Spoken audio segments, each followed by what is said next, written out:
अरहंतादि की भक्ति वह साक्षात मोक्ष कारण नहीं है, लेकिन परंपरा से मोक्ष कारण है। ये बात हमने समझी थी। तो यहाँ और आगे बढ़ के कह रहे हैं कि वह जो राग है, अनंतादि की भक्ति मात्र राग, इसका तात्पर्य क्या है कि और दूसरा राग तो अंतराय है ही, लेकिन ये राग भी जब अंतराय है तो दूसरे राग की क्या बात करें, है ना। तो इसलिए जीव को, साधक को अपने शुद्धात्म स्वरूप में पूर्ण लीन होने का प्रयत्न करना चाहिए। यदि थोड़ी सी भी अस्थिरता रही तो मोक्ष नहीं हो पाएगा। ठीक है, ये बात यहां कही गई है। हम पढ़ेंगे 171वीं गाथा। इसके पहले 170वीं गाथा की तात्पर्य वृत्ति टीका बहुत सरल है, लेकिन उसमें परंपरा किस तरह की होती है वो बड़े सुंदर ढंग से बताइए, आपको सुनते ही समझ में आएगा। कल जो गाथा हमने पढ़ी थी उसका तात्पर्य वृत्ति में जो विश्लेषण किया है वो मैं पढ़ रहा हूं।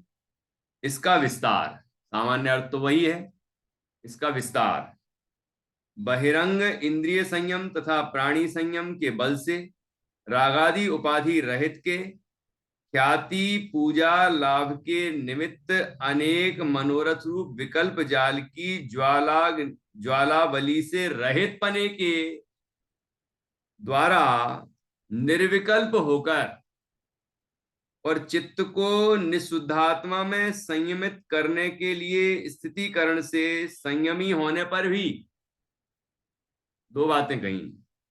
एक तो ऐसा मत समझना कि वो जो इंद्रिय संयम प्राणी संयम जो जो होता है वह जो जो परिणाम है उसमें कोई ख्याति लाभ पूजा आदि का कोई भाव हो, कामना हो, ऐसा वाला संयम नहीं है वो सच्चा संयम। ठीक है। और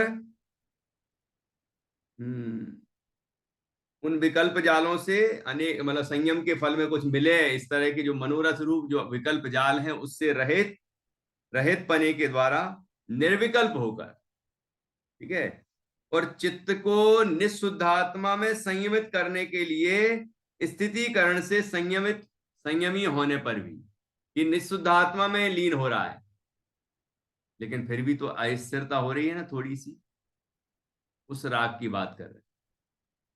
पूरी भावना है शुद्धात्मा में लीन होने की, प्रयत्न है और लीन भी है, लेकिन थोड़ी सी अस्थिरता है। ठीक है।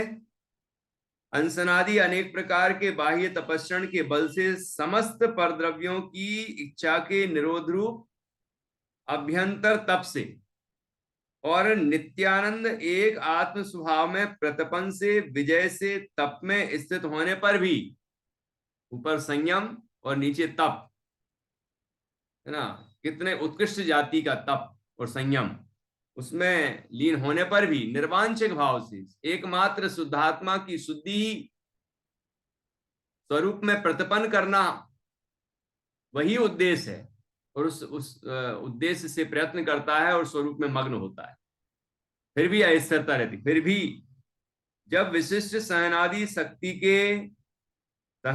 शक्ति के अभाव होने से निरंतर वहां स्थिर होने में समर्थ नहीं होता है, तब क्या करता है, ख्याल में आ रहा है। सहनन की कमजोरी हो, है ना, वहां स्थिर नहीं रह पा रहा है, मतलब सब छपक श्रेणी नहीं मार पा रहा है, कोई श्रेणी नहीं चढ़ पा रहा है, छठवें सातवें में सातवें तक ही जा रहे हैं। ठीक है ना। तो वो विशेष पुरुषार्थ नहीं हो पा रहा है, लेकिन आत्मा में स्थिरता तो है, पूर्ण स्थिरता नहीं, थोड़ी सी अस्थिरता। ठीक है। तब क्या करता है, तब ऐसी स्थिति में जो अस्थिरता होती है ना, तब क्या करता है, उत्तर, किसी भी काल में शुद्धात्म भावना के अनुकूल जीवादि पदार्थ विषयक आगम रुचता है। किसी समय तो आगम रुचता है जो शुद्धात्मा में और लीन कर सके, उसमें उसको पढ़े और अंतर्मुख पुरुषार्थ हो और लीन हो जाए। कदाचित पुनः जिस प्रकार कोई रामदेव आदि पुरुष देशांतर में स्थित सीतादि स्त्री के समीप से आए हुए पुरुषों का उस स्त्री के निमित्त दान सम्मान आदि करता है। रामचंद्र जी और सीता जी का उदाहरण दिया है। रामचंद्र जी का उदाहरण, ये जो उदाहरण है जब सीता हरण हो चुका था और सीता जी लंका में थी, उस समय की घटना का उदाहरण है कि वहां से कोई उनके समीप से आए, उनका समाचार लेके आए, तो रामचंद्र जी क्या करते थे? उनका सम्मान करते थे। ठीक है ना? उसी प्रकार मोक्ष लक्ष्मी के वशीकरण हेतु, मोक्ष लक्ष्मी को वश में करना है, अर्थात मोक्ष प्राप्त करना है हमें, निर्दोष परमात्मा तीर्थंकर परम देवों के, उसी प्रकार गणधर देव, भरत, सगर, राम, पांडव आदि महापुरुषों के चरित्र पुराण आदि को अशुभ से बचने के लिए शुभ धर्मानुराग से सुनता है।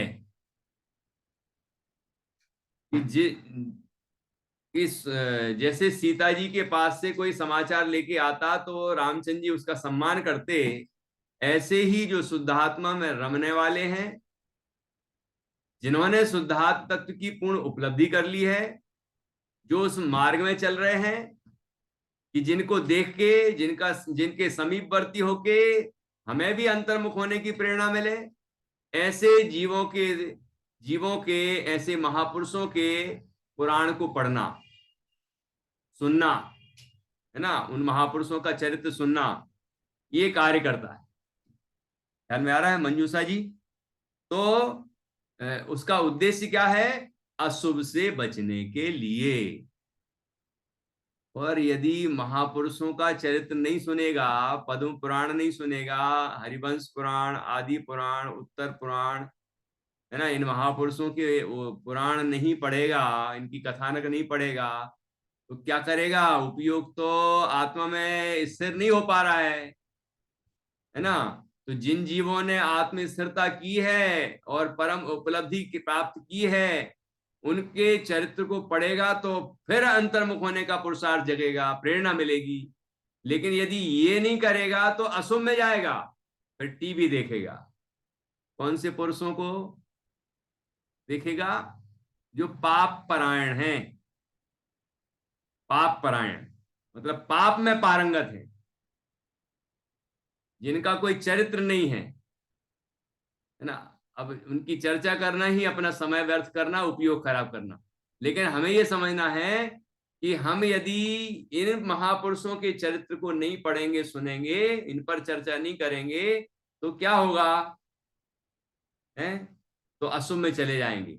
तो अशुभ से बचने के लिए वह साधक क्या करता है? इन महापुरुषों के चरित्र को पढ़ता है, सुनता है, उनका चिंतन करता है, ठीक है, और उससे प्रेरणा लेता है और उन जैसा पुरुषार्थ खुद करता है और खुद अंतर्मुख होने का पुरुषार्थ करता है, तो अपने स्वरूप में स्थिरता होती है। तो एक तो काम ये करता है, और क्या करता है? सुनता है। ठीक है, आदि चरित्र, आदि महापुरुषों के चरित्र पुराण आदि को अशुभ से बचने के लिए शुभ धर्मानुराग से सुनता है। पहला, भेद अभेद रत्नत्रय भावना में लीन आचार्य उपाध्याय आदि का गृहस्थ अवस्था में पुनः दान पूजादि करता है। ठीक है, आचार्य उपाध्याय आदि की उनको आहार दान आदि देना, ठीक है, और पूजन आदि करना, इस तरह के कार्य करता है। और उसके पहले अभी, हाँ ठीक है, आगम का तो आ ही गया था। जीवादि पदार्थ प्रतिपादक आगम रुचता है उसको। ठीक है, और आगे देखिए, उस कारण से यद्यपि अनंत संसार की स्थिति का नाश करता है, कोई भी अचरम देह वाला उस भव में कर्मों का क्षय नहीं करता है, तथापि पुण्याश्रव परिणाम सहित पने के कारण उस भव में निर्वाण प्राप्त नहीं करता है, भवांतर में पुनः देवेंद्र आदि पद को प्राप्त करता है। वो जीव जो महापुरुषों के चरित्र को सुनता है, जो आचार्य पंच परमेष्ठी की भक्ति आदि रूप प्रवर्तन करता है, जो जिनवाणी का स्वाध्याय आदि करता है, ठीक है ना, तो ऐसा जीव उस भाव में, उस परिणाम से तो पुण्य का आश्रय होता है ना, तो उस भाव में वह मोक्ष की प्राप्ति नहीं करता, लेकिन देवेंद्र आदि पद की प्राप्ति करता है। ठीक है, वहां विमान परिवार आदि विभूति को तिनके के समान तुच्छ मानता हुआ क्या करता है, पंच महाविदेहों में जाकर समो शरण में वीतराग सर्वज्ञों को देखता है, निर्दोष परमात्मा के आराधक गणधर देव आदि के दर्शन करता है। तत्पश्चात विशेष रूप से धर्म में दृढ़ होकर चतुर्थ गुणस्थान योग्य आत्म भावना को ना छोड़ते हुए देवलोक में काल व्यतीत करता है। चौथा गुणस्थान उसके बना हुआ है ना, तो शुद्धात्मा की भावना बनी रहती है ना, स्वयं के अंदर मुनि बनने की भावना बनी रहती है, भगवान बनने की भावना बनी रहती है, उनका समागम करता है, भक्ति आदि करता है ना, इस तरह वो काल व्यतीत करता है अपना देवादि पर्याय का। तत्पश्चात विशेष रूप से धर्म में दृढ़ होकर चतुर्गुण स्थान योग्य आत्म आराधना आत्म भावना को ना छोड़ते हुए देवलोक में काल व्यतीत करता है। फिर भी जीवन के अंत में स्वर्ग से आकर मनुष्य भव में चक्रवर्ती आदि विभूति को प्राप्त करके भी पूर्व भाव में भावित शुद्धात्मा की भावना के बल से मोह नहीं करता है। चक्रवर्ती आदि जो विभूति है ना, उसमें मोह नहीं करता है। फिर विषय सुखों को परित्याग कर जिन दीक्षा ग्रहण करके निर्विकल्प समाधि के विधान से विशुद्ध दर्शन ज्ञान स्वभावी निशुद्धात्मा में स्थित होकर मोक्ष को जाता है, ऐसा भावार्थ है। ख्याल में आया ना, ऐसी परंपरा प्रवर्तित। यदि जीव शुद्धात्मा में पूर्ण स्थिर नहीं हो पाता, ठीक है, पुरुषार्थ करने पर भी उस तरह का पुरुषार्थ नहीं हो पाता, सहनन आदि की कोई कमजोरी हो सकती है, तो उस कारण से वो स्वरूप में पूर्ण स्थिर नहीं हो पाता, तो वो जो अस्थिरता जन राग है वो किस तरह का होता है कि अशुभ से बचने के लिए वह अरहंत आदि की भक्ति करता है, जिनवाणी का स्वाध्याय करता है, महापुरुषों के चरित्र सुनता है, ठीक है ना, इस तरह से शुभ भाव रूप परिणमन करता है और अपने उपयोग को अशुभ से बचाता है, तो उससे पुण्य का विशेष आश्रय होता है और इस भव से वह देव इंद्रादिक पद को प्राप्त करता है। उसके बाद वहां भी भावना बनी रहती है, शुद्धात्म भावना भाता रहता है, चतुर्थ गुण स्थान को नहीं छोड़ता, और वहां से जितना भी उसका लंबा काल हो आयु का, है ना, वहां से यहाँ पंच महाविदेह क्षेत्र में जहां भी तीर्थंकर हमेशा ही विद्यमान रहते हैं और यहाँ भी रहते हैं कभी चतुर्थ काल में, तो जहां भी होते हैं वहां जाके उनके दर्शन करना, उनकी दिव्य ध्वनि सुनना और अपने अपने आराधना को बढ़ाना, इस तरह का पुरुषार्थ उनके चलता रहता है।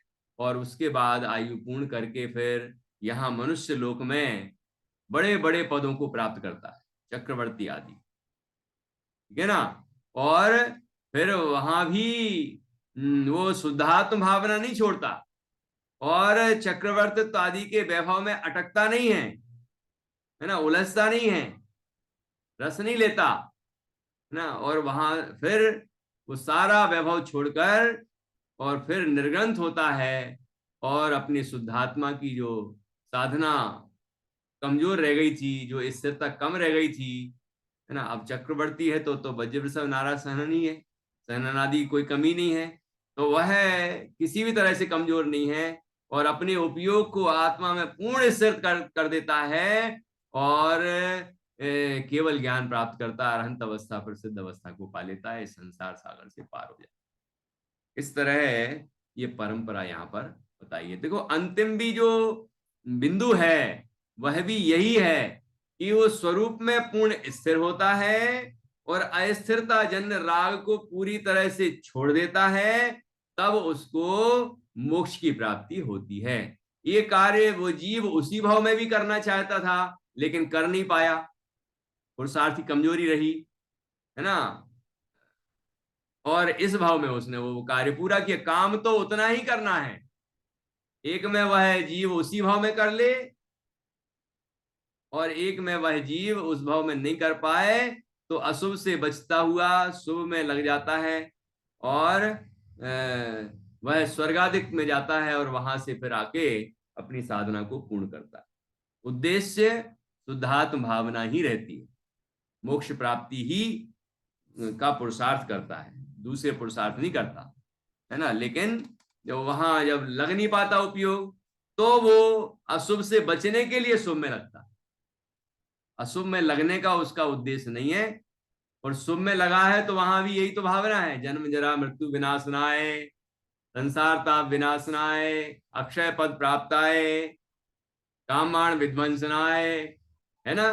सभी मंत्रों में यही भावना है कि नहीं, मोक्ष की ही भावना है, विकारों से मुक्त होने की, अपने स्वरूप में पूर्ण स्थिर होने की भावना, भगवान बनने की भावना है।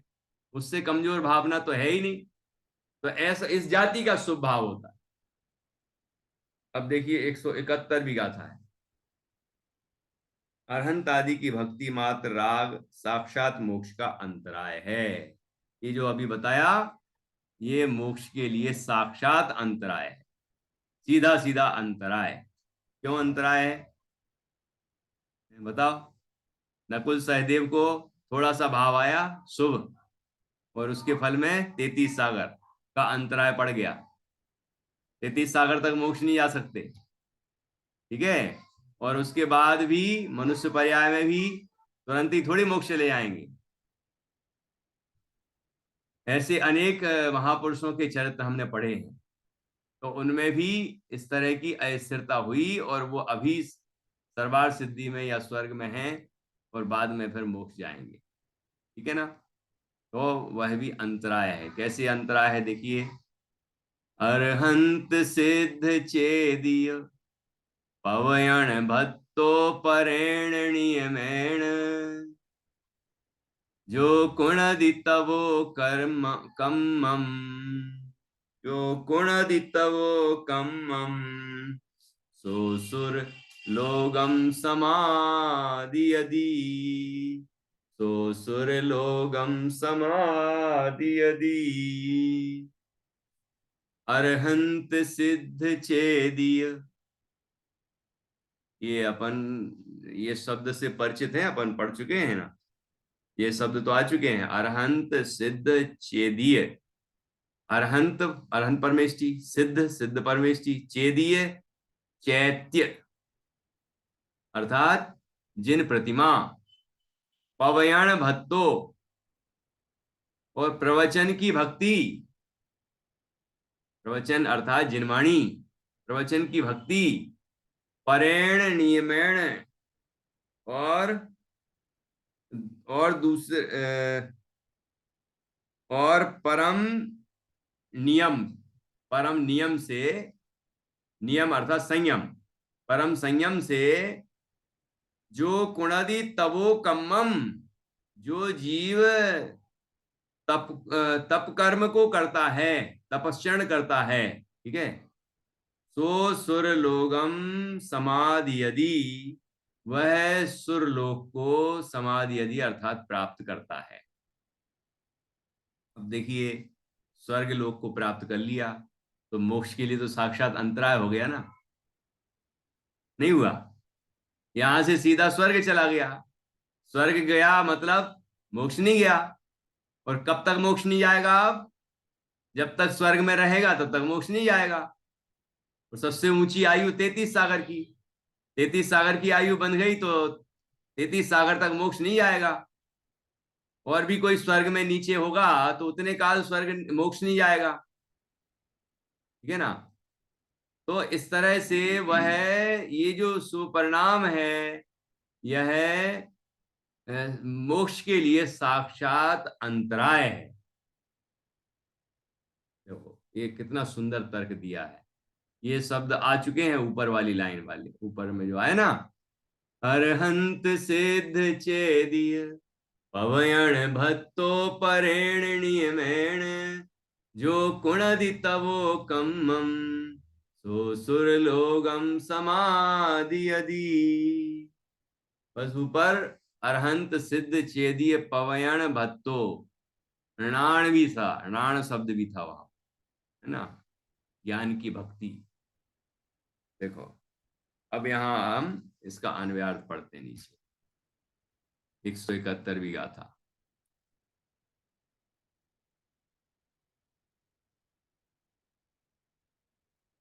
नीचे देखिए, जो जीव अरहंत सिद्ध चैत्य अरहंत आदि की प्रतिमा और प्रवचन के अर्थात शास्त्र के प्रति भक्ति युक्त वर्तता हुआ, परम संयम सहित तप कर्म तपरूप कार्य करता है, वह देवलोक को संप्राप्त करता है।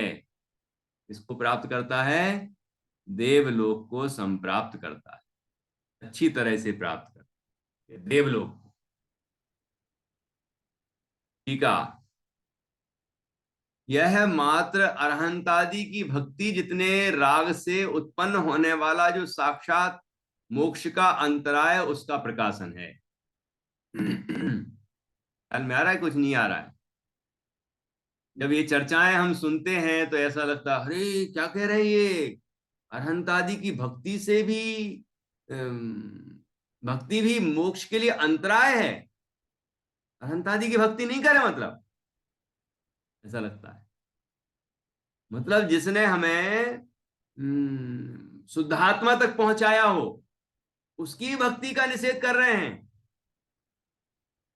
जैसे मैं वो एक उदाहरण देता हूं, आप जवाब देना क्या करना चाहिए। जैसे कोई व्यक्ति, गांव का व्यक्ति है, वो बैलगाड़ी चलाता था और बैलगाड़ी से सामान ढोके और शहर में लाता, वहां बेचता, और वो धीरे धीरे बहुत बड़ा आदमी बन गया। और इतना बड़ा आदमी बन गया कि वह अब प्लेन में सफर कर सकता है, वायुयान। तो बैलगाड़ी से वह एयरपोर्ट पहुंचा और वहां उसने एरोप्लेन की टिकट ले ली और फिर कहने लगा कि मैं तो बैलगाड़ी के साथ ही इस प्लेन में सफर करूंगा। क्यों? ऐसा क्यों? अरे इस बैलगाड़ी ने ही तो हमें यहां तक पहुंचाया है। ये बैलगाड़ी नहीं होती तो हम उससे इतना व्यापार नहीं कर पाते और इतने धनाढ्य नहीं हो पाते और आज यहाँ एयरपोर्ट तक नहीं आ पाते हैं। तो ये बैलगाड़ी तो मैं साथ में ही ले जाऊंगा। बोलो क्या करना चाहिए? वो बैलगाड़ी को ले जाने देंगे? कि उसको एरोप्लेन में बैठना है तो बैलगाड़ी को छोड़ना पड़ेगा।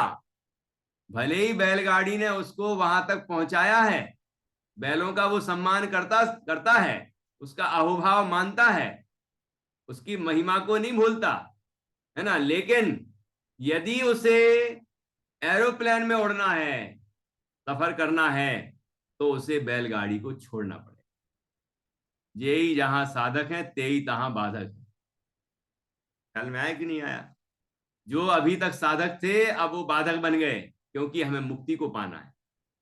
ऐसे यहां जिन अरहंतादि की भक्ति से और उनके वचन सुनने से, है ना, उन नव पदार्थों के चिंतन से हमने वस्तु के स्वरूप को समझा था और पर से भिन्न अपने शुद्धात्मा को जाना था, तो उनकी भक्ति का भाव हमारे हृदय में आता है। लेकिन यदि हम उनकी भक्ति का भाव रखे रहेंगे तो क्या होगा कि शुद्धात्मा में पूर्ण स्थिरता नहीं हो पाएगी और मोक्ष नहीं हो पाएगा।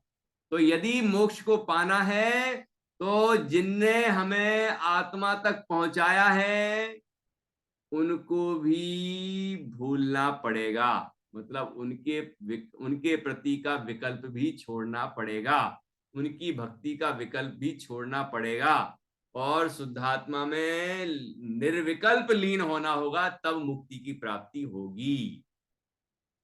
यह उन भगवंतों के प्रति, उन उपकारियों के प्रति अनादर का भाव नहीं है, यही उनका आदर है, यही उनका आदर है, क्योंकि वो यही चाहते हैं, अर्थात वो यही कहते हैं। वो कहते हैं कि तुम अपने में लीन हो जाओ, क्योंकि अपने में मैं लीन हुआ तो मैं मोक्ष चला गया और अनंत सुखी हो गया, और तुम भी अपने में लीन हो गए तो तुम भी अनंत सुखी हो जाओगे। इसलिए अपने में लीन होने का उनका उपदेश है, और वही हम मानेंगे तो ही उनकी सच्ची भक्ति होगी। उसको कहते हैं निश्चय भक्ति, उसको कहते हैं निश्चय भक्ति। अरहंतादि की भक्ति व व्यवहार भक्ति, और अरहंतादि ने जो कहा उसका अनुसरण करना वह निश्चय भक्ति। अर्थात उनने कहा कि तुम स्वयं बने बनाए भगवान हो, उसमें लीन हो जाओ, उसकी श्रद्धा ज्ञान हो, उसमें लीनता करो, और हम ऐसा ही करें, तो यही निश्चय भक्ति है। इसको अभेद भक्ति भी कहते हैं, ठीक है ना, अद्वैत भक्ति भी कहते हैं। तो क्योंकि परमात्मा और आत्मा अब दो पना छूट गया, परमात्मा के समान ही आत्मा अनुभव में आने लगा, ठीक है ना। तो जो दो पना था वो समाप्त हुआ और एक पना प्रकट हो गया, एक शुद्धात्मा, वही शुद्धात्मा ही परमात्मा जैसा अनुभव में आने।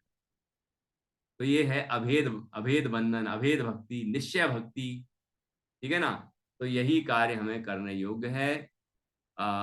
ये बात यहाँ पर समझाई गई है। यह है मात्र अरहंतादि की भक्ति, जितने राग से उत्पन्न होने वाला जो साक्षात मोक्ष का अंतराय, उसका प्रकाशन है। जो मोक्ष का साक्षात अंतराय, मतलब सीधा सीधा अंतराय है।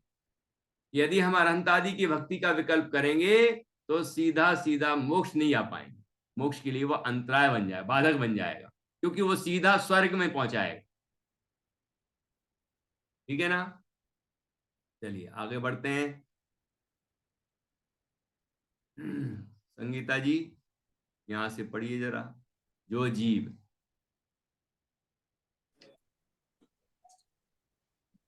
जो जीव वास्तव में अरहंतादि की भक्ति के अधीन बुद्धि वाला वर्तता हुआ परम संयम प्रधान अति तीव्र तप तपता है, वह जीव मात्र उतने राग रूप क्लेश से जिसका निज अंतःकरण कलंकित अर्थात मलिन है, ऐसा वर्तता हुआ विषय विष वृक्ष के आमोद से जहाँ अंतरंग अर्थात अंतःकरण मोहित होता है, ऐसे स्वर्ग लोक को, जो कि साक्षात मोक्ष को अंतराय भूत है, उसे संप्रांत करके सुचिरकाल पर्यंत अर्थात बहुत लंबे काल तक राग रूपी अंगारों से दाह्यमान दह्यमान हुआ अंतर में संतप्त अर्थात दुखी व्यथित होता है।